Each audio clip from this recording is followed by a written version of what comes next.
as I've said before, there's always an unfathomable depth of theology that we can achieve from each one of the gospel readings that we have. And so there's one in particular here which helps us understand that, or helps us correct the myth, number one, that Jesus came only for the poor. Now, again, in the Beatitudes, he talks about the poor, and that's clear. But here we have a centurion. And a centurion comes and asks if his servant can be healed. And it immediately then goes to, and Jesus said to him, I will come and heal him. Now, we know that a centurion, again, from the Latin, leading over 100 soldiers, this is a man that has good pay. This is not somebody who is poor, right? So here, Jesus, just as much as he has healed those who were lame, who were paralytic, as we'll read in the upcoming Gospels, sick or lepers, whatever it was, he cured them, certainly, but he says himself that I have come to bring all people unto myself. And this includes those who are middle class, and it includes those who are rich.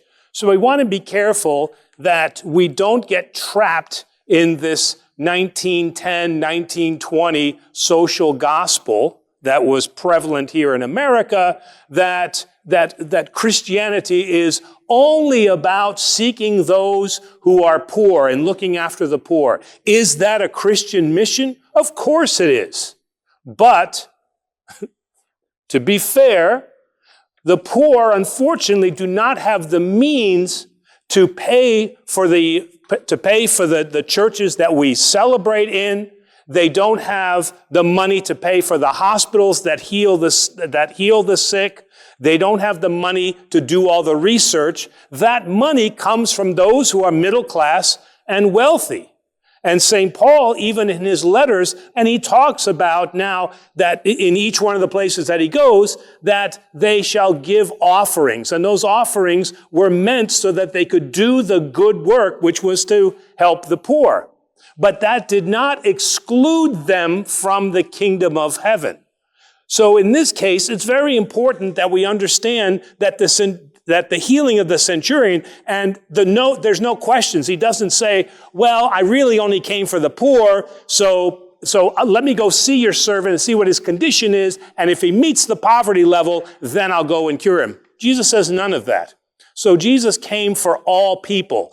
And those of us who do have means, middle class and wealthy, we certainly have an obligation to those who are less fortunate. And Jesus wants to teach us this. Secondly, one of the reasons that we should not look at Jesus as just a poor man who helped the poor is because what was said in one of the other Gospels, didn't one of the people say, is this not the son of a carpenter? And so now what are we going to do? Are we going to denigrate the role of a carpenter? I don't know about you, but the last time that I had anything done in my home and called up a carpenter, he didn't charge me $5 for building cabinets. He charged me quite a bit. Carpenters make a good living as now as they did then. So to say that Jesus now comes, he was homeless, living, no, where does this come from? And in fact, the word that is used in Greek here is Tecton. Not teknon. Teknon's something else. That's a kid. All right. But Tecton. And Tecton has a specific meaning to it because it assigns a skill level, a craftsman that was used not only in biblical Greek, but it was also referring in ancient Greek to those who were honored for their profession of being able to build. And in fact, it is the word Tecton that is used when they refer to now God that builds, creates, and constructs, and they use that. So it has this divine spark in it too. So we shouldn't think of necessarily Jesus as being this poor, homeless a child growing up. No, his father had a very honorable and somewhat, we could imagine, a lucrative profession. But what Jesus says is that all of you, I want all of you to come unto me. Those of you that are poor, those of you that are in need, and those of you that are spiritually poor, and that includes the wealthy. Just because you have a lot of money does not necessarily make you spiritually rich. It's how you use those funds. So we want to be very careful that we don't only, one, see Jesus as just the social gospel had him, which was he only came for the poor and his healings, and look at the good work that he has done. And secondly, that we don't denigrate those who have the means to be able to help the poor, build our wonderful churches, build our wonderful hospitals, and the social programs that this city has, that our archdiocese has, that our metropolis, and even our own parish, that we offer to those people. And that comes with funds. None of that then is free.